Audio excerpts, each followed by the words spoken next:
There we go. And I know we have an agenda. Do you know if Nate was going to be here, Patrick? He is not. He is otherwise occupied. So you're welcome to take over or assign as necessary. Yeah, I'll pretend like I'm in charge. We're going to start first with an ASHTO update. Anna. Yeah, my two updates that I've been giving at the various meetings, one is a later item on the agenda, so I will post links in here. William will talk a little more about it, but our research symposiums are coming up this Thursday, so I hope folks here can make it. I'm gonna let William give the spiel about why this is important and why we want everyone's input on these research topics. There are two meetings that this Thursday and then May 23rd. I will put the links in the chat so everyone can register for them, get them on their calendar. There's that. And then the other big thing that kind of we have going on at ASHTO right now is reauthorization. We're talking reauthorization. The Committee on Performance-Based Management is working with the Committee on Planning and the Committee on Data Management and Analytics. The three committees will be combining to make one white paper. There are 8 different white papers being developed that will kind of feed up through the ASHTO hierarchy up to the ASHTO board, and to help us identify what our priorities are for reauthorization. So that effort is getting started. We are having a meeting tomorrow. If anyone is interested, let me know in the chat. Our policy and rulemaking subcommittee is meeting tomorrow at, I'm going to tell you all the time right now. Tomorrow 1 to 2:30 tomorrow to talk reauthorization. So if that is something you're interested in, we are interested in folks that are willing to help out with that process, help writing the paper, again, identifying what our priorities are for this reauthorization process. So if you're interested, please let me know. I'll make sure you're invited to that meeting. We would love the involvement. I have a question on that one, Anna. Yeah. Is thinking back on reading the materials, resilience was mentioned in there just loosely a few times on the reauthorization questions and considerations, but there really wasn't anything specific towards like risk or resilience in it. Do you anticipate that reauthorization topics are going to be more specific? I'm thinking like protect funding is, I've heard both a mix of the funding may be less, but it's still resulting in good investments from what USDOT is seeing. But yeah, so I'm trying to get exactly at the question there, William. do you anticipate on having any topics that are specific towards risk management or resilience, beyond just the vague mention of it's still important? I think there has been kind of a lot of developments in the risk and resilience space in the last that we're going to see since the last reauthorization. I think there's more attention to it. It is something that USDOT is focused on, and I think it is more kind of on the minds of ASHTO members. So I think there is a potential for that. And I think it could come both from our white paper that CPBM will be developing, and I think there's also will be some efforts, and I haven't talked to Josh right now recently on this and how his white paper is kind of being developed for the environmental side. But I know that's something that they are also thinking a lot about. And I will say this is member driven, right? So this is like, what do states want for ASHTO to like pound the drum on with this reauthorization effort? So I think that's kind of up to how we want to prioritize. But I think there is certainly room for specific areas to be highlighted. Yes. Okay, thank you. Yeah. And again, that meeting is tomorrow, 1 o'clock Eastern. Yes, yep, it is our policy and rulemaking subcommittee, so we are gonna be focusing on reauthorization there. If anyone needs that meeting invite, please just you chat me and I will make sure you're on it. Do you have the registration link that you could just post in the chat, please? That is not a one that people register for, but I will give you the Zoom, I will give everybody the Oh, Zoom. okay, link. cool. It's just a.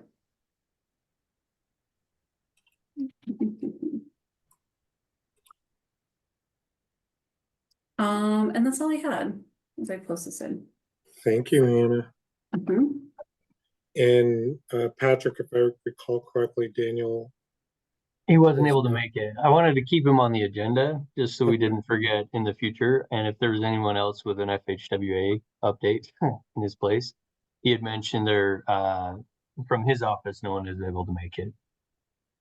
All right, no problem. I think the only sort of adjacent topic, if you were not already aware, is that the GHG measure, I don't want to say it was struck down, but pretty close to it.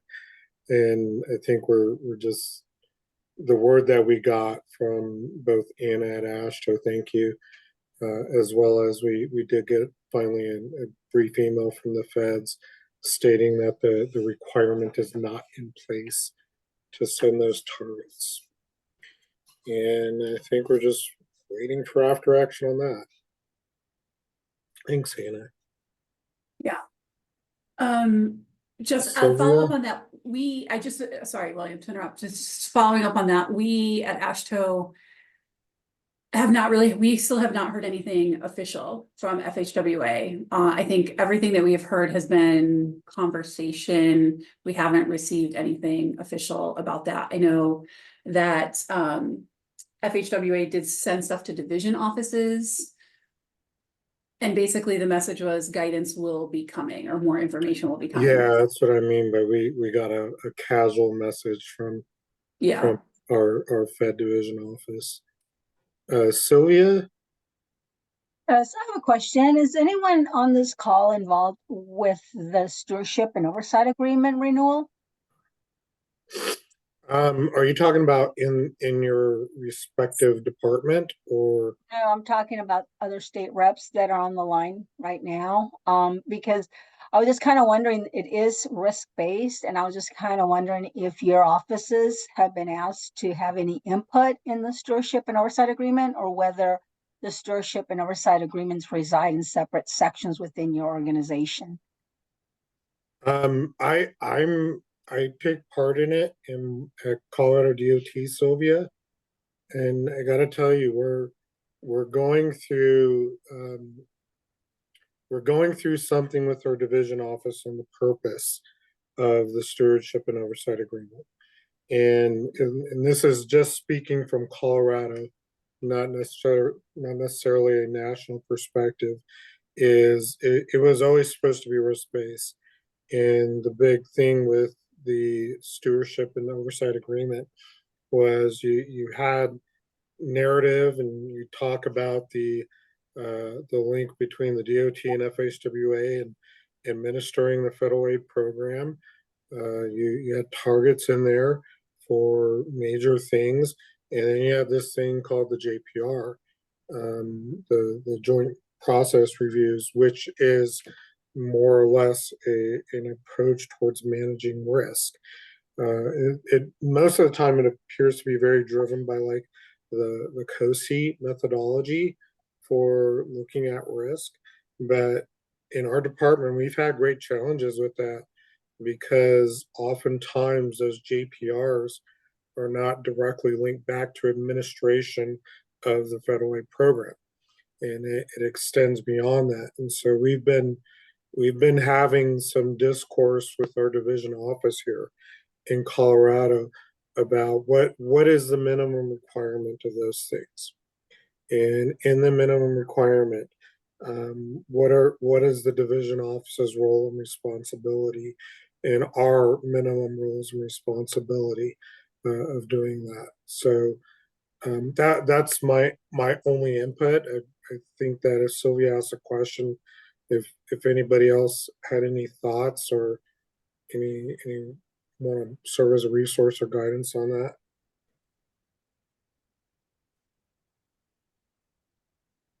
I think you've got the only answer you're going to get today. So Yes, it appears so. I for California, they're due June 28th, and they need to be approved by November 12th. And there is a risk-based component to the local assistant portion of it. So I haven't heard a lot about it, and I was really looking forward to Daniel being on the call if he had anything to share about them. So the last time that agreement was in 2015. So I think probably a lot of people on the call might be new to it. So thank you for the input. I appreciate it. Just wanted to see how other states were handling it. you know, Sylvia, I think that, you know, my answer is indicative of what you may hear, is that we're unsure whether or not there's standards for those SOAs.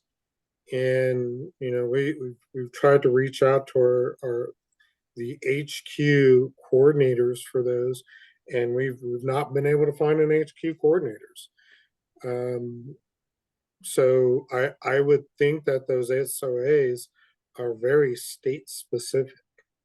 However, I would argue that the problem with the local programs remains the same across any DOT, in that the locals typically have challenges in delivering their program fast enough, that they tend to have a high percentage of languishing projects on the books, and that's the biggest risk is spend the money.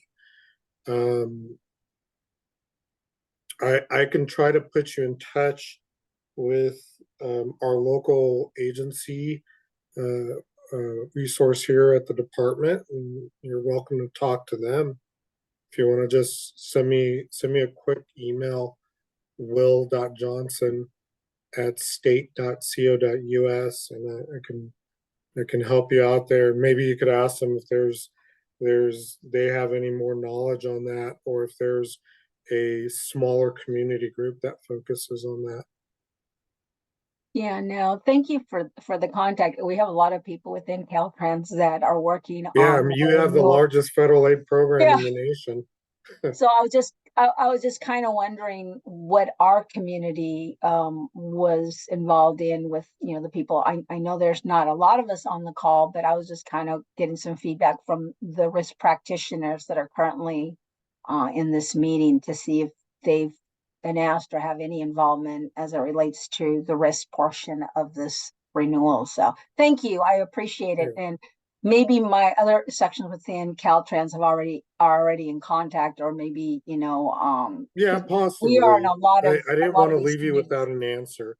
We don't tend to delve too deep into that area. A lot of the risk management that we approach is either based on, you know, natural threats or human caused threats, or not necessarily like, you know, JPRs. Gotcha. Well, thank you for the input. I appreciate it. And that's all that I had. Thank you. Thank you. With that, Monica, you're on deck. Are you ready? Yeah, give me a minute. Let me just share my screen.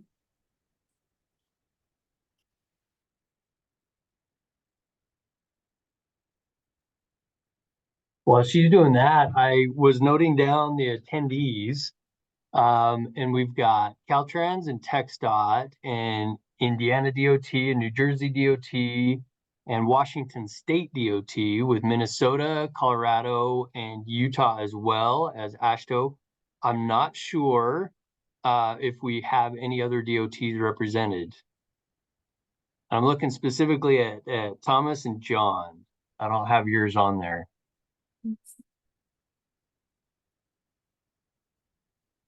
Okay, John, you're from MnDOT. I should have known that. Dang it. MnDOT.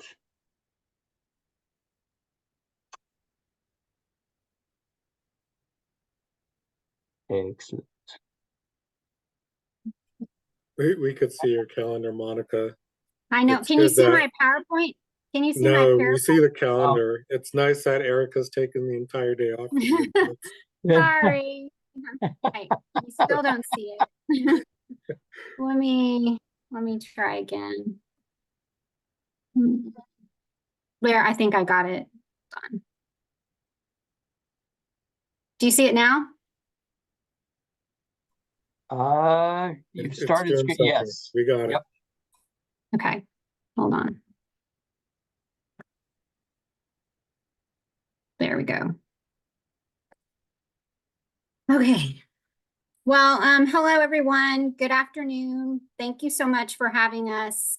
And it's a privilege to speak about our Enterprise Risk Prevention and Management Program at the Texas Department of Transportation. For those of you that don't know me, my name is Monica, and I'm an attorney, and I lead the Enterprise Risk Prevention and Management Program. I know I had spoken a little bit about our program at the webinar in March, but today my focus is going to be a little bit more on the tactics. One thing I did want to say to the committee and the participants on the call is that what I've really enjoyed is just kind of listening to the other DOTs and how they're handling risk management in their agencies. So we just wanted to contribute to that knowledge sharing to everyone. So when I talk about the Enterprise Risk Prevention and Management Program, what is that? As I've mentioned before, the way that we look at risk in our strategic and initiatives and innovation division is we look at risk on the proactive side of things. We're an internal program. We identify agency-wide risks, and we start with that review of laws, rules, regulations, policies, and procedures. We facilitate conversations with subject matter experts through these work group teams.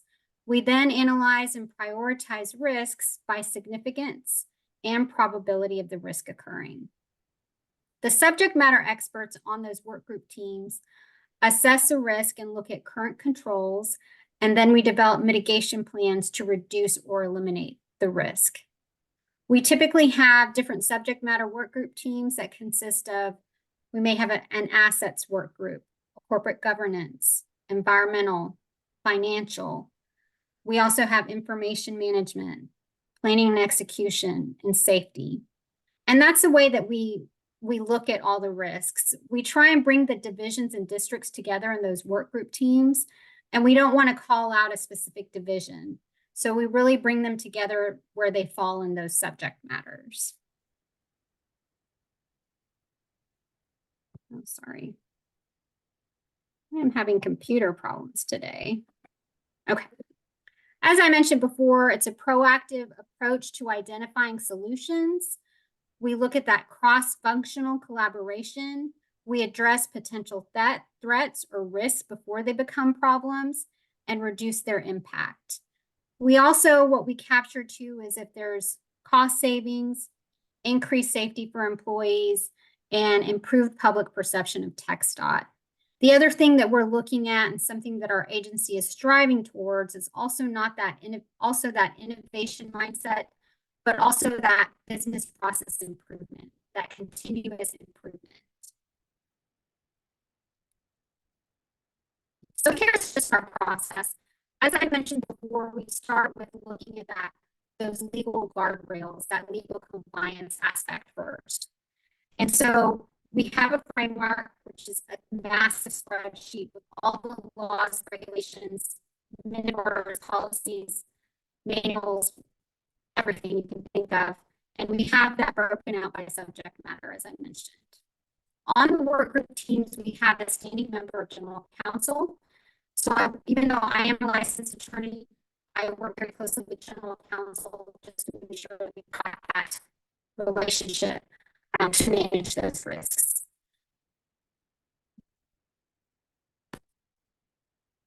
After we work with general counsel at that point, then we form the work group teams, and we have division and district representation.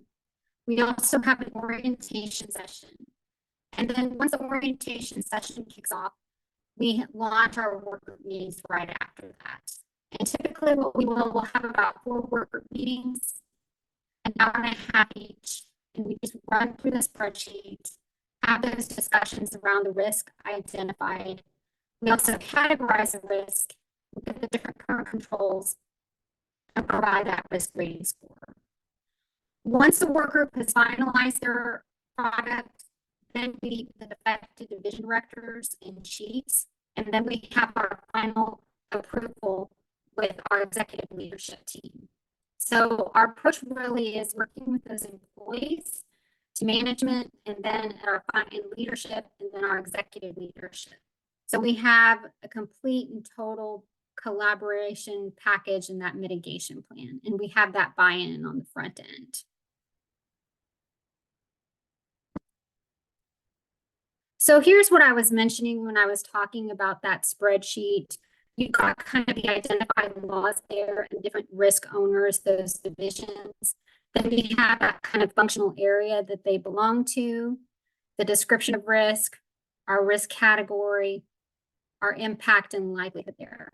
And as I mentioned before, we always ask that first question, are we in compliance? What is the risk if we are not in compliance? So that's the framework that we have, that we use. Then one of the things I did want to talk about as far as our enterprise risk prevention and management program, is we do have a lot of collaboration with our leadership and with the other divisions. That's one of the things that I love about what I do, is I get to work with people all across the agency. So here are just kind of some highlights of things that we've done. So when we were looking at grants management, prior to the kickoff of that work group, we met with our director of planning and modal programs to further scope the area and see if there were any areas that she wanted specifically to look at, us to look at. And one of the things that she mentioned, she was like, well, within my divisions, I really need some uniformity as far as reporting and how I can tell that grant management story. So we were able to work with one of our other teams in our enterprise program section. And we have put together a grant management dashboard for the director of planning and modal programs, just so she can tell that grant management story and have that consistency in her reporting.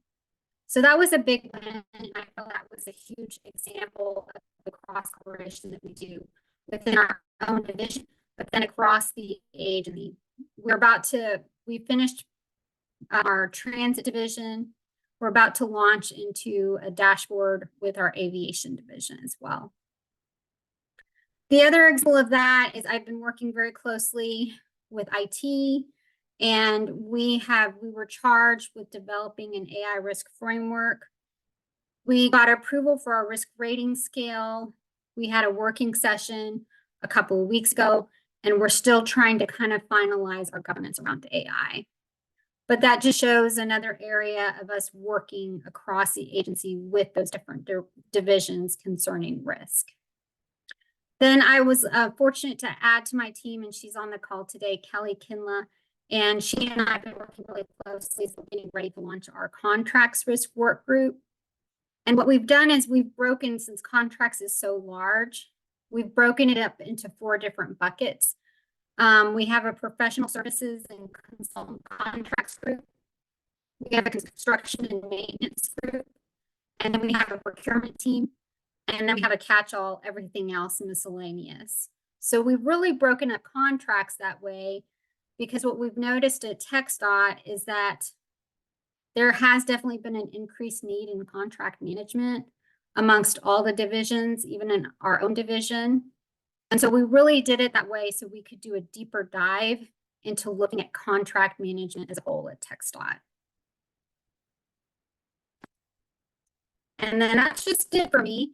Like I mentioned before, I did want to say that I really enjoy what I do every day with risk management, because I like that problem solving, that collaborative spirit, and then just working with everyone across the agency to provide that value add back to our taxpayers. And that's all I have. Does anybody have any questions?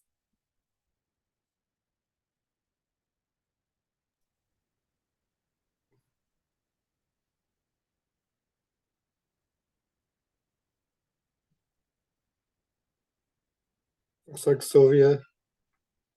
Yeah, thank you for the presentation. That's really great. I'm really happy to see how other departments are handling risk. I was wondering for Texas Dot, do you guys have a credit card division where you allow your employees to charge up to a certain limit on a bank card? So we do have what's called a P card, and that's worked through with our procurement division. We have very strict guidelines about who has that available to them and what it can be used for. I will say there has been discussions as far as trying to open that a little bit more, but typically we have our procurement division handles most of that, and then working in conjunction with finance. But that's something that we pay a lot of attention to because of just the issues we've had in the past as far as just making sure people are using it the way it's intended to be used. Right, right. Our experience has been that presents a lot of threats and opportunities, for lack of a better word. So Yes. if you do, I mean, from as a risk practitioner here at Caltrans, that might be something you may want to focus on and really do the risk assessment on that, because that could really potentially provide negative publicity for the state and the organization as a whole when it does go sideways on us. So just a little heads up.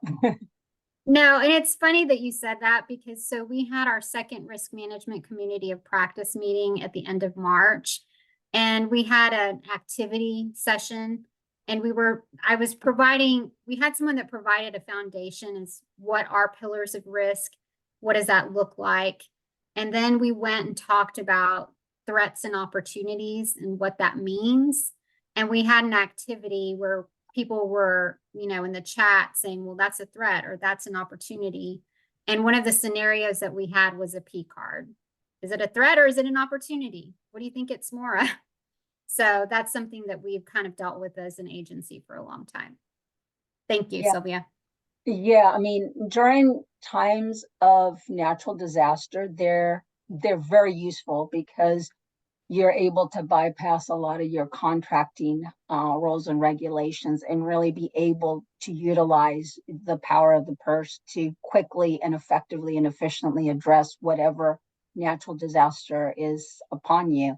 So there's a lot of opportunities, but with anything else, sometimes there is a huge risk.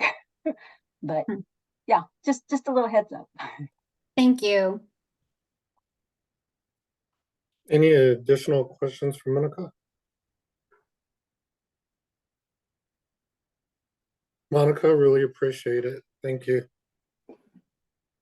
It looks like next on our agenda is, if you're not familiar, the Subcommittee on Risk Management hosted a webinar. Patrick is going to give us a quick recap of that.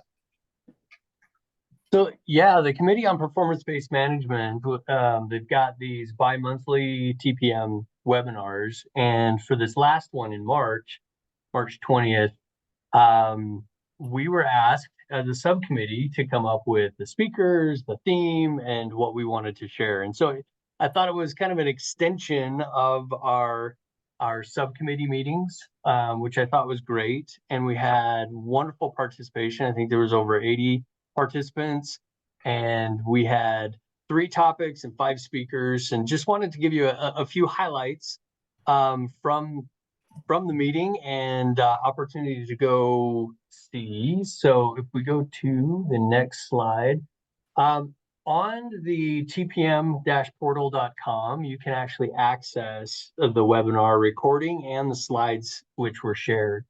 And so I am going to go ahead and put that link in the chat. And I think this is for everybody, where you can go and access it directly. And the agenda started off with our own Jean Wallace, and she's on the call today. So congratulations, Jean. You get a shout out. She led that Barton. She was the chair for the Subcommittee on Risk Management for many years, did a fantastic job. We were so happy to have her as part of this. With the presentations, we tried to center it around risk, resilience, and performance management, and kind of how they're all linked. And that was for our larger Committee on Performance-Based Management team, which has asset management, performance management. There's the Committee on Organizational Management as well, emerging measures. And so we were really trying to say, how does risk kind of go into those different areas? The first one we talked about was a resilience improvement plan. And we had 3 states, Michael Simmons from Nevada, Stephanie Johnson from Delaware, and Sandy Hertz from Maryland, explain specific areas within their resilience improvement plans that they felt was a little bit unique. And thank you to William for helping to find these and suss out the exact themes. But we were able to hear about stakeholder engagement, equity. Stephanie has great maps that she shared about how the projects that they're doing for the resilience improvement projects affect equity areas. And then Sandy Hertz with interdependencies with other agencies, specifically transit, and how their projects, the resilience projects, affect those. And then we had Monica. She shared her community of practice with us. So thank you, Monica. It was super awesome. She talked a little bit about how they just met. And I think they had just met for the first time right before this. And so she had a little bit of a flavor. They've met since. I think it's fantastic how they have an example of those that are interested in risk across the department actually getting together and talking about what does this mean for us.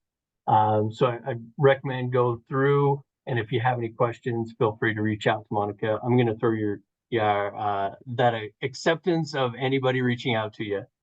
And then Jake Granholm from MnDOT, he really talked about the enterprise risk management process within MnDOT and then extended that into performance outcomes. And we had Jake present to this group last month, and he was kind enough to take kind of what he presented and tie that into how does the risk efforts affect their performance measures.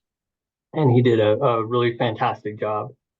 So I think that's awesome that we have members from this committee that can benefit from what was shared, but also we're grateful for those of you who are willing to share what you're doing in practice with the rest of us. So Sylvia, you had mentioned learning from this, and we're trying to have more and more of these presentations, short presentations, just to give a flavor of what different states are doing to spur conversation. And this TPM webinar was another opportunity to kind of do that and expand exposure to the risk management subcommittee. So that's what I had, William. I'm happy to answer any questions. I doubt there will be any, but if anyone wasn't able to make it and you had specific questions, we're happy to take those.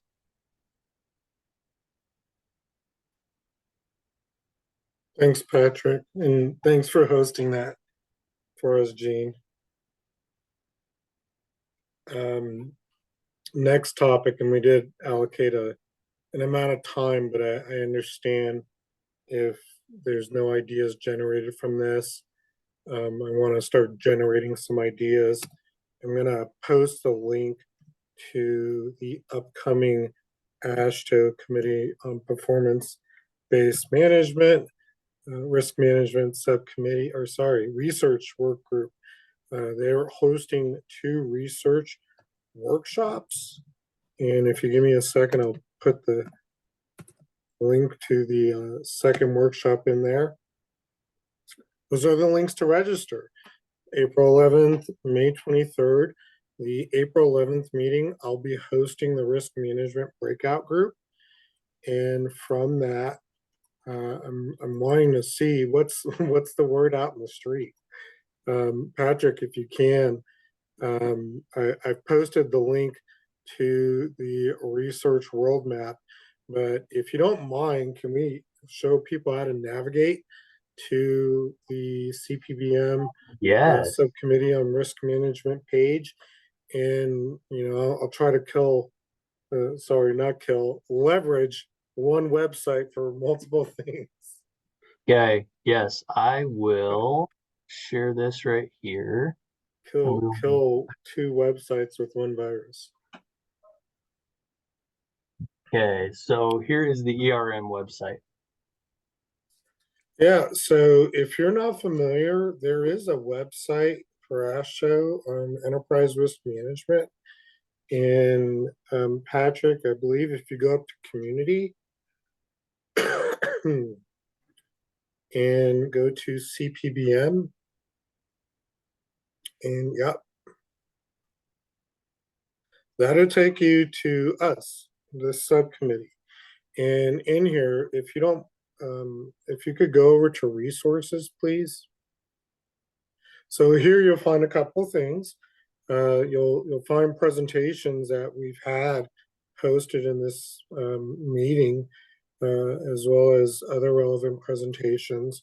The thing that I'm going to ask you to navigate towards is, yeah, that's it right there, is we have a giant list of previously completed research aligned with just categorical areas. And in some of these areas, you'll see a gap, and that gap could just be like a natural gap, or it could be because it's a true gap that you needed to perform some research and just haven't gone on to it. More likely than not, it's just a natural gap. So typically, if you've not attended one of these research workshop symposiums in the past, what it is, it's a 2-hour meeting where we just focus on what are the needs, what are the pain points we have. And I got to tell you, typically about 75%, 80% of research ideas are topics that have just been recently completed. And so that's kind of why this was developed, to give people a quick overview, a snapshot of recently completed research, but also it's to help identify those true gaps so that we can bring those forward into those research symposiums. So I'm going to ask right now if anybody has any ideas. And I would say through activities that we've had through TRB, as well as working with our sister communities at TRB, one thing that we've sort of uncovered is there is a knowledge gap when it comes to risk management and funding and finance. So I know that exists out there. And that's sort of a quick example of what we would accomplish in these symposiums. But I wanted to hear from you all, is there something else we should be bringing forward into that symposium to have more discussion on? So I'm going to leave the floor open. And Patrick, I know that you had one that was proposed as a full research project, but we didn't really go anywhere. And Sylvia, I just saw you come up on camera. We'll see if you guys could virtually arm wrestle to see who goes first. I just have a quick question. NCHRP had a web-only document 366 on risk assessment techniques for transportation asset management. Now that I'm looking at your list, could someone tell me the difference between the one with the numbers and a document only? I don't know the difference. Oh yeah. Okay, thank you. Roughly the difference is, if you'll see a couple of different numbers, you'll see things listed as, I'll just look at the top one, 2332.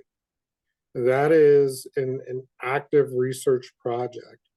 And you'll see stuff listed as like a different number. And I tried to put in there the report number for it. And of course I can't One see right one. here. Did you find one? Yeah, you get NCRP Yeah. synthesis 494. Synthesis 494. That was the publication number versus the panel number. So typically when something is gone from a panel that like 23-32 to a published document, it'll get a different number. It'll actually have a document number to it. What you see there, if it was recently completed, it was recently completed and may not have yet been officially published, Sylvia. Right, because I'm looking at the very bottom and it says this is an appendices for NHCHRP project 08-118 submitted on June 2022. Does that mean that this is new information to that report 2 years ago? Yeah, most likely. Okay. And if you look right here, the second one down is that 08-118 assessment techniques for transportation asset management. That's the Right. project, but not the product from there. Okay. Right, because I downloaded a web only, and then I went to our transportation library and and the librarian tried to explain it to me, but it was a bit overwhelming because she went into everything. So I just thank you for the explanation. It's helpful because I wasn't sure what the difference was. Yeah, what can I say, Sylvia, is National Academies is having some challenges in publishing documents after the panel is complete. So there is a bit of a delay.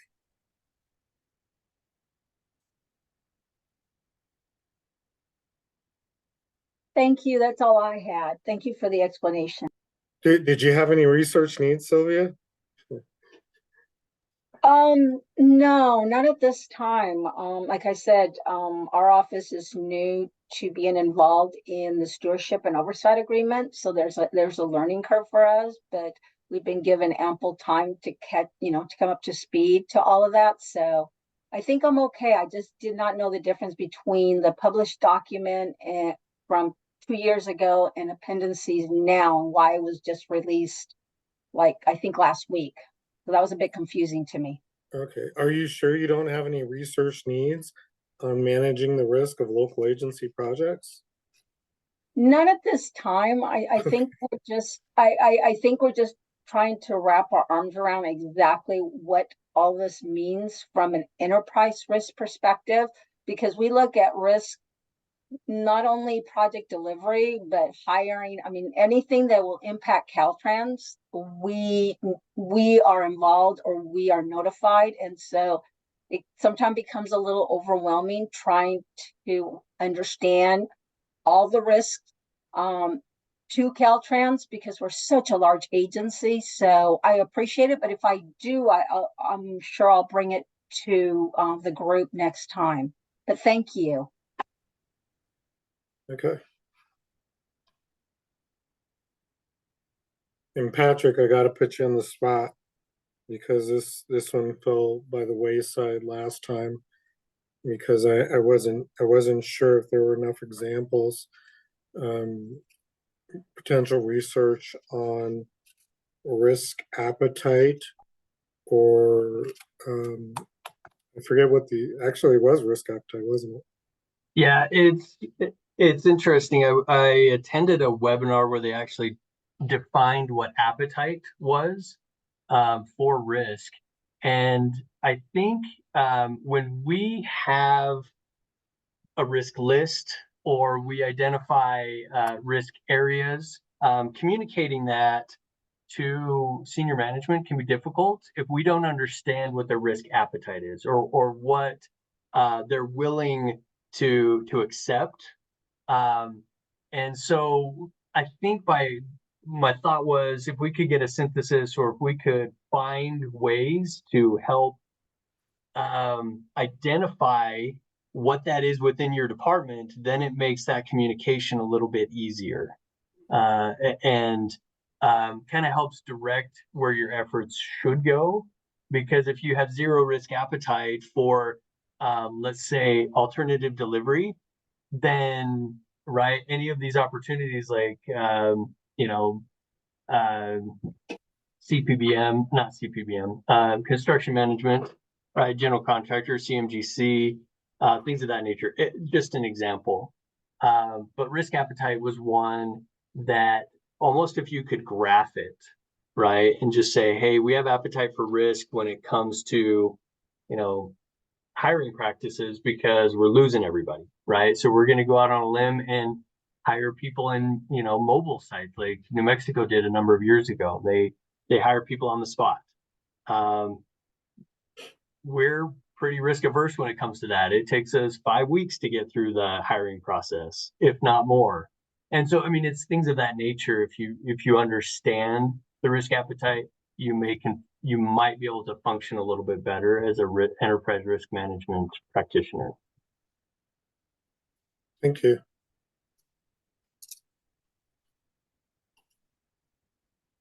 And Jean, are you there?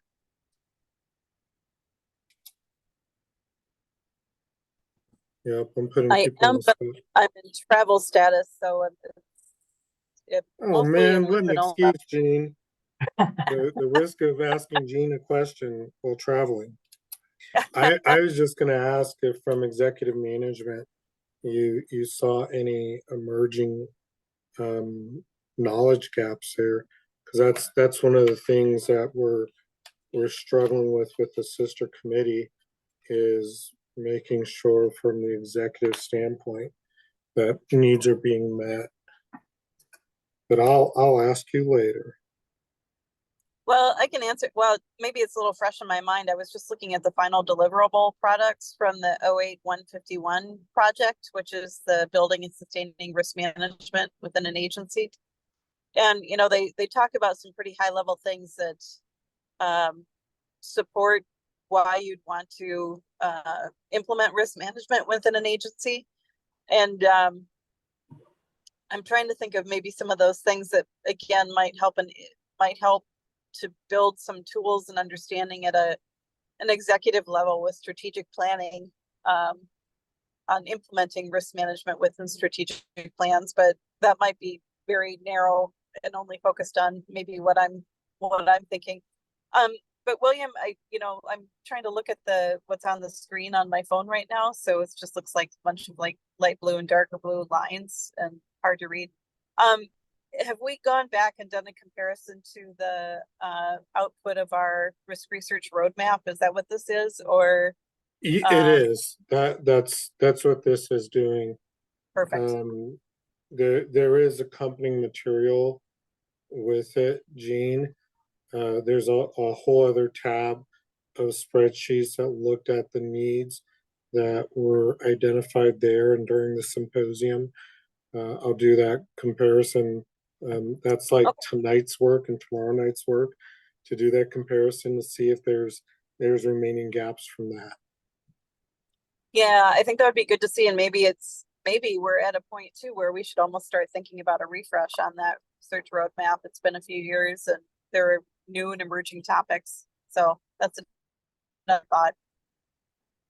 Yeah, no, it's a good point. I think about when that was completed, and now we didn't have the threat of looming GHG targets on our mind, and that's quickly changed. Now we don't have the looming threat, but I know that regardless of that, there's been a number of DOTs, yours and mine specifically, as well as Caltrans, that still take GHG and target setting to heart. But really what it opened up is this whole idea of risk management and infrastructure risk management with the idea towards climate change.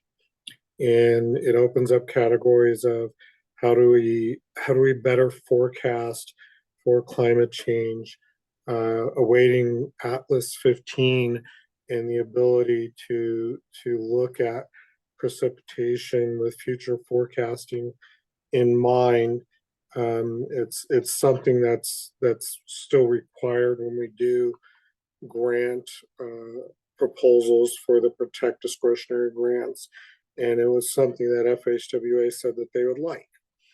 It also opened up this even further, the idea of design. And if you look there on this graph, there's not a lot going on in terms of tying back risk management specifically towards design, and not necessarily design as we have it now, but really risk management for future extreme weather events and climate change impacts. And how do we prepare an organization to address design standards and promulgate any potential design changes you would make. So you know what's on my mind is during the resilience conference last year in DC, there were a couple people presenting on design. Texas was one, Monica, Virginia was another one.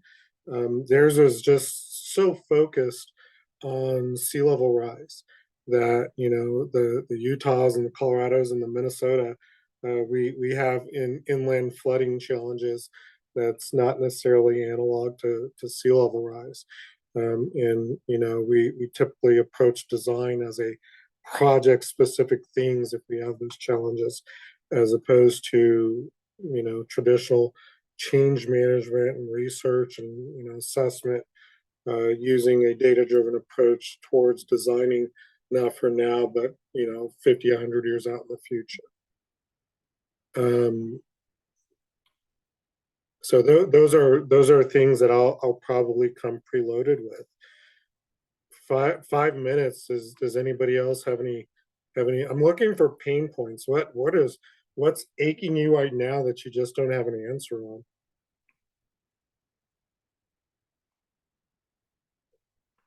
I think for me, William, it's ingesting all the research that has been done and saying, okay, what can I apply? What doesn't apply? How do we move forward? I love the assessments that help me understand where I need to focus my efforts. And so TPM has an assessment. The asset management, they have a TAM gap assessment. I think it may be helpful, and maybe I haven't found it yet, is to have tied to the ERM manual, kind of what the assessment is, and be able to know, okay, this is where my pain point is. I didn't even know it existed. I didn't even know that this was a problem, because I'm still learning how to implement it. And so for me, an assessment, they have been invaluable in talking to my boss and our leadership about where we're headed this year and where we're going to put our resources, because we're only going to make up a little bit of the gaps at a time. We're not going to, you know, eat the elephant. We're going to do 1 or 2 projects each year to try to close the gap on what good looks like. And so those assessments are super helpful. Okay. I have to think about that one, Patrick. I think what you said is you need something to help you understand what's important and what to use when I've identified that. We got Sylvia Scott, her hand up. Go ahead, Sylvia. Yeah, I think for me personally, as a, you know, being in transportation for the last 27 years, is what role will AI be playing in how we deliver our programs? There seems, here in California, we have a mandate from the governor, which is consistent with the Biden administration. However, technology companies are moving ahead with artificial technology, and they're implementing a lot of it in a lot of the software that we're utilizing. So, you know, a lot of us, we're embarking on a new strategic plan. And so I just feel like I'm back in 1989 when I was graduating from college, and PCs were, you know, being deployed in a lot of workplaces. And I just feel like the colleges are teaching engineers how to utilize artificial intelligence, yet we as a transportation agency are not moving in that direction. So I don't know, that's what really, for lack of a better word, keeps me up at night, to see how Caltrans will move and integrate artificial intelligence at the same time that colleges are teaching it, as well as technology is already embedding it. So that's really where I'm at, more from a financial perspective, and what is the financial cost to us, not only in funding, but more importantly in recruitment. So I don't know, coming out of college in 1989, if I would have joined an organization that still wanted to use typewriters. So that's really where I'm at. I don't know if anybody else on the call has those concerns, but it appears from what I'm reading that artificial intelligence has really taken off. And There is, I believe, an ongoing research project on AI and transportation. What there isn't one is specifically on risk management. And so I'll try to track down what that project is, because I remember them talking about it at TRB, but it was a packed house room. So I wasn't able to sit in on it. But I'll see what I could dig up for you. it could be like a topic, if it could be a topic, maybe on future meetings, that, I mean, that would, I think for me would be helpful to just kind of gauge what other transportation risk professionals think about artificial intelligence in their own organization. Okay. All right, Patrick, do you want to wrap us up?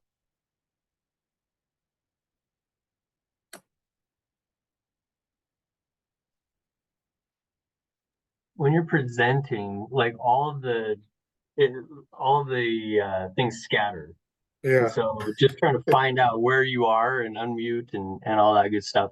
Yeah, just to wrap up, I will be contacting one of you or maybe another state to present at our next meeting, which is in June. It's the second Monday of June.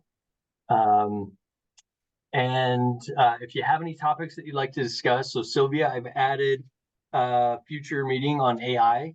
So we'll see if we can get more information and try to find that. William, we'll talk about how the research is going and if we need any participants, things of that nature. As well as the task force. As well as the task force. That's absolutely correct. We will have met by then, I would imagine. The last item that we had on here, and it's not super pressing, but we would love to expand our reach to those who are looking for more information to grow the community. So if any of you have any ideas on how to best reach out to other states or individuals in your state to invite them to come and participate and enrich the Subcommittee on Risk Management meetings, we would love any ideas that you have, and that would be fantastic. So we are, and Monica just posted that she may have more information on AI this summer. So maybe by June we'll have that topic ready to go. So go TxDOT. We appreciate you blazing the trail on that one for us from a risk standpoint. But just to reiterate, I believe it's June 9th or 10th. I'm pulling up my calendar right here. And it does not want to come up. Nothing is working. Okay. Anna is going to send out a recap of this meeting in May, just to reiterate what we've talked about. And then in June, we will get Anna to send out the agenda again. So thanks, Anna, for being willing to do that. We will post this meeting online. So if you want to share it with anyone or you want to go back and listen to any part, it will be there. June 10th is the next meeting. Okay, thank you so We'll much. see everyone on the 10th. Thanks, Anna. And Sylvia, I posted the research roadmap. That's one that is chalked up to completed, but not yet published. So Yes, thank you. I'll look forward it to was it. completed in December. Okay, excellent. I know we have a huge group of subject matter experts that are meeting. So this will be excellent to see what NCHRP has come up with. And I like the fact that it's state and local, so you looked at it both from the state DOTs and the local DOTs? Oh, we never look at it from the locals. Oh, But okay. if there's locals that want to participate with us, so they can look at it from the locals, that'll be cool. No, just Um, reading artificial intelligence opportunities for state and local DOTs. Yeah, Research no. that. Okay, I was just commenting on that. Okay. No, I get it. Yeah. All right, thanks. Overstayed my welcome by 3 minutes. Have a good week and go enjoy what percentage of eclipse you get. Thank you. Thank you very much, everyone. Thank you. Thanks, everyone. Bye.